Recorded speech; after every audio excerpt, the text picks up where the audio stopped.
This episode is brought to you by my book, The Skeptical Buddha, The Tao of Science, a coffee table-style book that discusses the history of Eastern philosophy and where it complements and diverges from science and skepticism. More about this at the end of the video.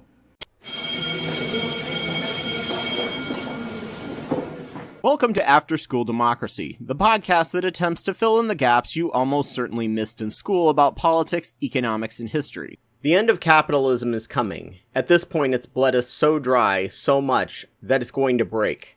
Wealth inequality is now worse than it was in the Gilded Age and even in pre-revolutionary France. Will it be replaced with fascism, cyber-feudalism, where the rich own all the robot forces, and we have to give our allegiance so they protect us from other rich people's robot armies?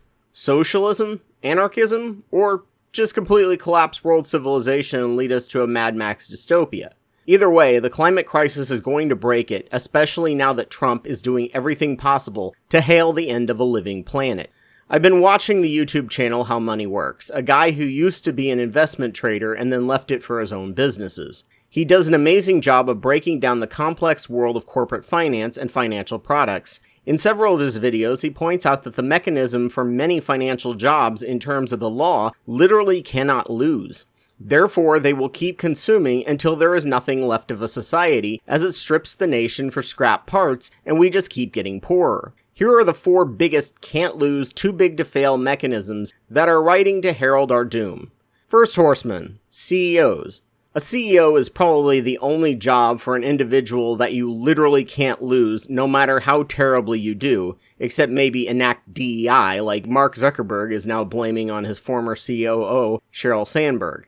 Even then, if you get fired, you have an often multi-million-dollar golden parachute to ensure that you're taken care of afterwards, and if you follow the right legal strategies, it's really easy to remain rich forever, especially if you put your wealth into a trust that can't be garnished for bankruptcy because it's technically not you, and live on credit and interest because you have so much wealth, your interest rates are practically zero, and credit cannot be taxed. You and your family are now set for life.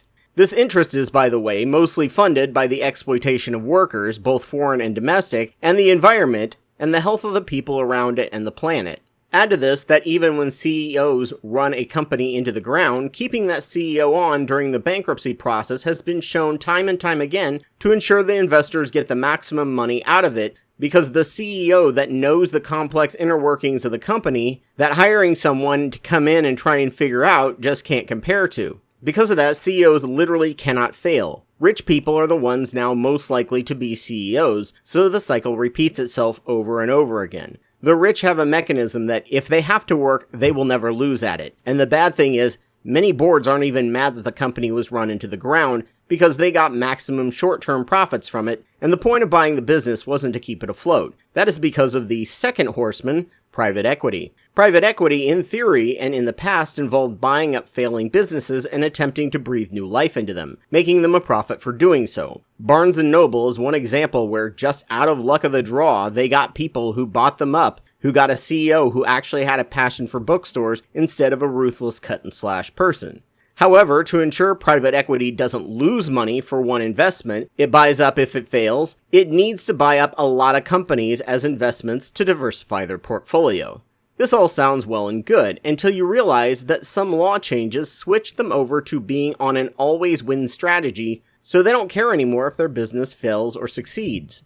When private equity buys a business, they really don't use it as an investment, they view it as an asset. Using that asset, they can leverage more loans and investments to buy up more companies to leverage more loans and investments. Because of this, they really don't care if the company fails. They can often buy the company for cheap, and after getting their loans from it, liquidate it and make as much as they bought it for. Because of this, they need to keep buying up more and more assets, ensuring everything we deal with gets worse. They care only about short-term profit. So when they buy a company, instead of asking suggestions from people who actually work in the company to figure out ways to run it more efficiently and cut waste, they instead just do mass layoffs and often do the bare minimum, if that, to improve the company.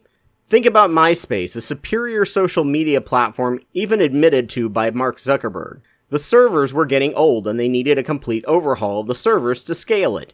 This was before the cloud, when you could just buy more data and processing until you figured out how to afford to replace your own servers.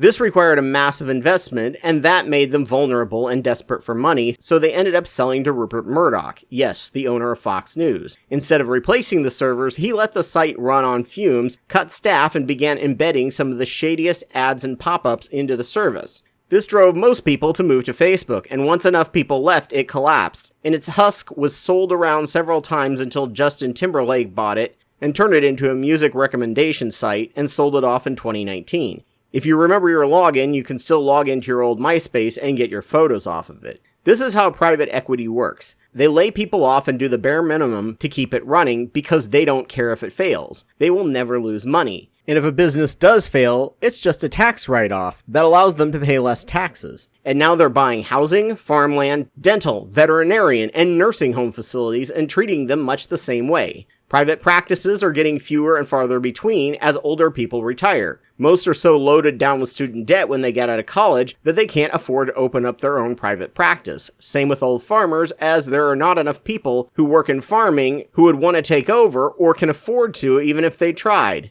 Instead, they consolidate them all into one company under one label, standardizing them and converting them into a company that can be sold on the public market. Private equity is expected to own around 40% of all single-family rental homes by 2030, and as these all become consolidated, the competition dies and prices go up and quality goes down in all of these services.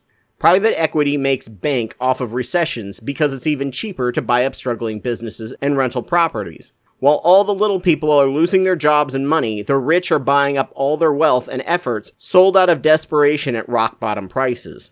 If they can squeeze more money out of you, they will. They can't lose, they hold all the cards, and you are left with nothing.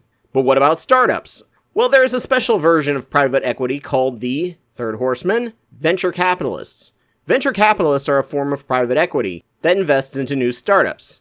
This sounds good until you learn the process. Venture capitalists, like private equity, don't use their own money. They act as middlemen for legal protections to connect the investors like hedge funds or traders to startup companies. In theory, they are there to innovate new ideas. What they do instead is give money to a wide range of ideas, many of which are absolutely stupid if you ask an expert to do due diligence, but that costs money, so they don't bother. Most businesses that start fail anyway, but they are so afraid of missing out on that one that succeeds, they will often skip due diligence and instead go for the pitch hype. These venture capitalists most often only really know finance and don't have any ability to determine what is likely possible, especially in terms of tech and what is not.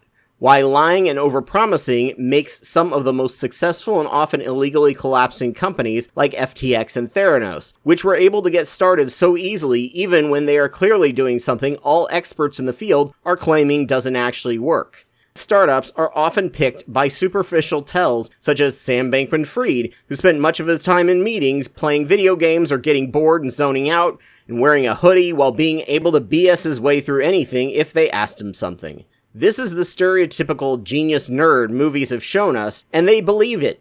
That's how ignorant venture capitalists are on literally anything except finances and making money. This is exactly what Elon Musk is a genius at. He's not a Tony Stark, he's a P.T. Barnum for venture capitalists, and every single one of his innovations has been either bought and taken over from someone else, or he has lied and overpromised results. Every year, autonomous vehicles are a year away, and now he's hyping robots that we found out later were just fully controlled by humans, hyping them as almost ready for use. His company PayPal was just shown to be fraudulent with the honey scandal, and you can find many videos on it.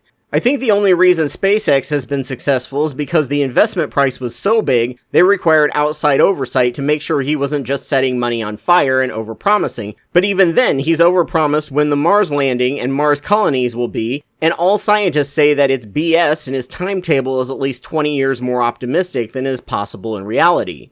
And we all know about his purchase of Twitter, which was a spectacularly stupid move from a business perspective, but a genius move if you want to influence elections and adjust the algorithm to constantly nudge people who vote for your opponent to not bother voting and do the opposite for would-be voters of your candidate. Then, of course, clog everyone's feed with right-wing accounts and hide or downgrade most of the other people's posts, especially if they have even the slightest anti-Trump leanings. The startups that venture capitalists drool over the most, however, are the ones that are disruptors, where they provide a great service at a loss to put other companies out of business, most often using tech to skirt all labor laws and regulations under the mysterious cloud of technology, and then make them go public, jack up their prices, and cut pay of their often gig staff, making it now terrible, but there are a few other options to compete. They now own that space. Amazon, Airbnb, and Uber all use these strategies to put the little guy out of business or hold the little seller hostage because they are the monopoly, and you have no other alternative. These ensure that venture capitalist investments pay for themselves despite all the stupid investments they make. And then when a company they fund gets big enough or has a breakthrough that is not a disruptor, aka disruptor of the law that wouldn't be enforced, they sell the business off to the fourth horseman, patent warehouses. Alphabet, Microsoft, Big Pharma, Meta, and others are often not innovative companies. They are patent warehouses to collect, strip, and often suppress other companies, especially if it was a competitor that did a better job. Instagram and WhatsApp were hurting Facebook profits by being much better, so we bought them and gave them many of the same things the new generation hated about Facebook. Waze was a good navigation app that was hurting Google's profit, so they bought it, broke it, and then gave it some silly gimmicks, and now it's useless. Google did the same thing to YouTube, converting it from a creator community-based platform to a large company-based platform that lets you post your stuff. I remember when trying to make money or e-begging off of your channel was viewed as being a sellout. Then Google made it stupid not to accept your small cut of ad revenue with all the damn ads. They ended up letting their secret machine learning algorithms send you down a Nazi rabbit hole if you kept autoplay on. Many of the atheist communities went full alt-right when they realized they could make loads of money off of hating on women, and Alex Jones made a fortune telling people that Sandy Hook parents were lying, leading them to get harassed, breaking their mental health for nearly a decade until they finally got some form of compensation. These patent warehouses are monopolies and cartels. If they see any competition, they can crush it or buy it up and kill it. People don't go into innovative business for themselves in hopes of creating a legacy company that they can pass down to their kids. They are doing it in hopes that one of these patent warehouses will buy it up and they can walk away wealthy. There is no market or place anymore for mom and pop businesses that are rewarded by the market for doing a good job. It's over for that. Only the skilled trades have that ability because so many were discouraged from going into the skilled trades that they are now in such high demand they can charge what they want, like software engineers or IT folks used to be able to do, and keep our software at least somewhat safe and secure, but machine learning has now dropped their salaries like a rock because they can get the same amount of code out of one programmer in ChatGPT as they could with many. Now there is no one stopping tech companies from being as absolutely horrible as they want to be. A programmer's threat to leave their job now has no teeth. They can just hire another desperate programmer. Some added honorable mentions are consulting firms and think tanks. Consulting firms can literally make billions coming in and recommending these terrible actions and not have to face any consequences if there's a bad outcome. And think tanks are mostly nonprofit, so they can work as a nonstop corporate lobbying and propaganda machine and pay zero taxes, often even treated like a charity. These are unstoppable beasts that will stop at nothing to keep consuming until there is nothing left. They can't lose no matter what they do. They will lead to our extinction, and something is going to have to break at some point, or we will live in totalitarian nations working BS jobs just to keep us in line, giving us just enough to live off of to survive, but keeping us exhausted enough to not do what is needed to fight back or thrive. As robotics advances over the next few decades, we the workers will be moved in the minds of the rich from a money-making commodity to a dangerous liability, and we have only 2 to 3 decades to fix this before their private robot armies are used to control us in ways human armies could not. What will they do when we can't afford anything? They'll just sell to each other as rich people. They don't need us except for rarer and rarer jobs. Most of the best paying ones being ones like right now that involve transferring money from the poor and middle class to the rich. And even those will end up being scrapped once AI gets remotely good enough to replace them. And now that they have effectively replaced elected government as our fascist overlords, it's only going to get worse. The 4 horsemen of planetary destruction are here, eating anything they want up, ever consuming. It takes understanding this, which I hope this has helped, and resistance to figure out a way to defeat them if we have any hope of surviving the climate crisis or a cyberpunk dystopian apocalypse. This episode is brought to you by The Skeptical Buddha, The Tao of Science, my book, which is a thoughtful discourse on Eastern philosophy and how it helped birth ideas required for science and skepticism and the way it fell behind in the face of new evidence. This book discusses the long history of both philosophies as well as the tenets and variations within the varying sects, along with psychology and our own natural biases. It discusses how to counter our natural biases using science and the underlying concepts of meditation and mindfulness, a more complex understanding of how science operates than most of the public understands, and why it is the best tool we have to discover truth and reality, as well as philosophical ideas we might embrace as technology progresses. The material is packaged in a way that the average person can understand, with rich illustrations to draw the reader in and feel at peace. So as always, thank you all for watching this as a video or listening to this as a podcast, which I'm sure was completely uncontroversial to anyone, especially to the YouTube monetization team. So if you found this useful, please donate to my Patreon. Just a reminder that I'm Anubis 2814 on YouTube, and I have almost 700 videos on my channel that I've made over the past 11 years on religion, science, psychology, and politics. Please go check them out, and if your site has the option, like, rate, review, and comment. A special thanks goes out to Kendall Copperberg, Mylon Mia, Ogrel, Elias Garcia Guevara, and Joe Taylor for their $10 or more Wapawet level donations. I'm always humbled by the fact that they find my work worth funding and worth driving me forward. Thank you all. Please consider donating to my work if you can, and thank you all for listening.